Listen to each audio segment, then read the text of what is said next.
जी आपको बताएं कि अमेरिका, इजराइल और ईरान के दरमियान जंग ने जहां तेल की कीमतों को आग लगा दी है, वहीं हवाबाजी की सनत को मुश्किल में डाल दिया है। एविएशन की हम बात कर रहे हैं, एविएशन इंडस्ट्री की हम बात कर रहे हैं। 28 फरवरी से शुरू होने वाली इस जंग के दौरान अब तक एक अंदाजे के मुताबिक मशरिक़ वस्ता की 40,000 से ज़ायद परवाजें जो है मनसूख हो चुकी हैं। आज भी पाकिस्तान से मशरक़ वस्ता के लिए 80 से ज़ायद परवाजें मनसूख हुई हैं।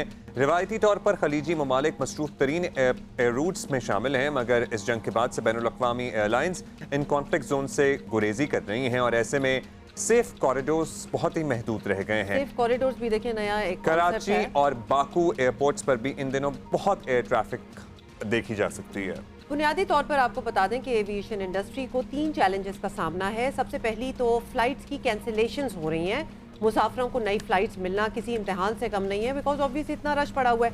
दूसरा ये कि एयरलाइंस ने नए एयर रूट्स की तलाश शुरू कर दी है, जिसका मतलब है कि नए रूट्स लेने की सूरत में एयरलाइंस को मजीद फ्यूल कैरी करना पड़ेगा और इन रूट्स पर नए रिफ्यूलिंग स्टॉप्स जो हैं वो भी बनाने पड़ेंगे, जो कि बड़ा इजाफी खर्चा है। और इसके साथ साथ जेट फ्यूल की कीमत में भी बेतहाशा इजाफा हो गया है। जंग से पहले जेट फ्यूल की आपको बता दें जो कीमत थी 85 टू 90 डॉलर्स पर बैरल, वो अब हो चुकी है 150 टू 200 डॉलर्स पर बैरल। मतलब दिस इज टू मच। इसको मद्देनजर रखा जाए तो तकरीबन तमाम ही एयरलाइंस की टिकटों की कीमतें बढ़ गई हैं। माहिरीन का मानना है कि अगर ये कॉन्फ्लिक्ट आज भी ख़त्म हो जाए तब भी असरात तो जल्द ख़त्म होंगे नहीं। ताहिर इमरान मियाँ साहब हमारे साथ मौजूद हैं, एविएशन एक्सपर्ट हैं, उनसे बात करते हैं। बहुत शुक्रिया ताहिर साहब। 3 हफ्ते के करीब है इस खत्ते, बल्कि दुनिया का फ़ज़ाई निज़ाम दरहम बरहम है, दुनिया के मसरूफ़ तरीन एयरपोर्ट्स का निज़ाम दरहम बरहम है। तेल का मुसलसल महंगा होना एक अलग फैक्टर है। कितना नुकसान हो चुका होगा मजमूई तौर पर एविएशन इंडस्ट्री को? देखिए, एविएशन इंडस्ट्री के नुकसानात जो हैं वो सिर्फ और सिर्फ जो एयरलाइंस हैं और एविएशन उससे कनेक्टेड नहीं है, बल्कि ये नुकसानात जो हैं वो बाकी इंडस्ट्रीज़ के ऊपर भी इम्पैक्ट करते हैं और उनकी वजह से भी इसके ऊपर इम्पैक्ट होता है। जिसमें से फॉर एग्जांपल जेट फ्यूल की फराहमी है, उसकी कीमतें हैं, उसके अलावा जो दूसरे एलिमेंट्स हैं जो सयाहत से मुतल्लिक हैं या दूसरे जो क्या कहते हैं डोमेस्टिक ट्रैवल के और इंटरनेशनल ट्रैवल के कनेक्टेड चीज़ें हैं। सो ओवरऑल मैंने कुछ अर्सा पहले जो एस्टिमेट देखा था, जो मेरे नज़दीक काफ़ी रिलायबल एस्टिमेट है, वो तकरीबन 100 अरब डॉलर का है जो 10 दिनों के ऊपर है। तो अब चूंकि 10 दिन से ज़्यादा इस कॉन्फ्लिक्ट को हो चुके हुए हैं और इसमें जो नुकसानात हैं वो मज़ीद बढ़ चुके हुए हैं, तो ये बहुत ज़्यादा अब आगे बात जा रही है। 100 अरब से ज़्यादा की बात हो रही है। चलिए, अभी तो ये प्रेजेंट की आप बात करें, अब हालात अगर सेटल हो जाएं, उसके बाद तेल की कीमतें नीचे आए, मुसाफिरों की तादाद जो है वो बहाल हो, उस सब पर सवालिया निशान तो फिलहाल है कि ये होगा कब। क्या छोटी बड़ी एयरलाइंस को मुकम्मल रिकवरी में कुछ महीने लग सकते हैं या कुछ साल लग सकते हैं?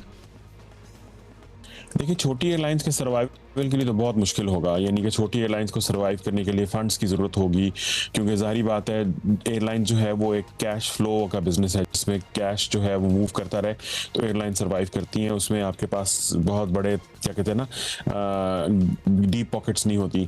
तो गल्फ़ की जो एयरलाइंस है, जैसे एमिरेट्स है या कतर है या इत्तेहाद है या गल्फ़ एयरलाइंस है, गल्फ़ एयर है, उसके लिए मसला नहीं है क्योंकि उनकी स्टेट्स के पास बहुत पैसा है और वो पैसा डंप कर सकती हैं एयरलाइंस के अंदर। एयरलाइंस बड़ी स्ट्रॉन्ग एयरलाइंस हैं, लेकिन जो दूसरी छोटी एयरलाइंस हैं उनके लिए मसाइल होंगे और उनके लिए रिकवर करना, जैसे पाकिस्तानी एयरलाइन है फॉर एग्जांपल, उनके लिए रिकवर करना, क्योंकि उनकी जो कॉस्ट्स हैं वो अपनी जगह पर मौजूद हैं, जहाज़ों की लीजेस जा रही हैं, स्टाफ की तनख्वाहें जा रही हैं, लेकिन रिकवर करना छोटी एयरलाइन के लिए आप कह रहे हैं बहुत है। अब ये बताइएगा, हमें ये भी लग रहा है कि हम एविएशन के नए रास्ते, नए किराए, नए स्टॉप की एक नई दुनिया देखेंगे। अब इसमें बहुत से ममालिक के लिए नए मौके भी होंगे, नई अपॉर्चुनिटीज़ भी हैं, हमारे लिए भी हैं कुछ। और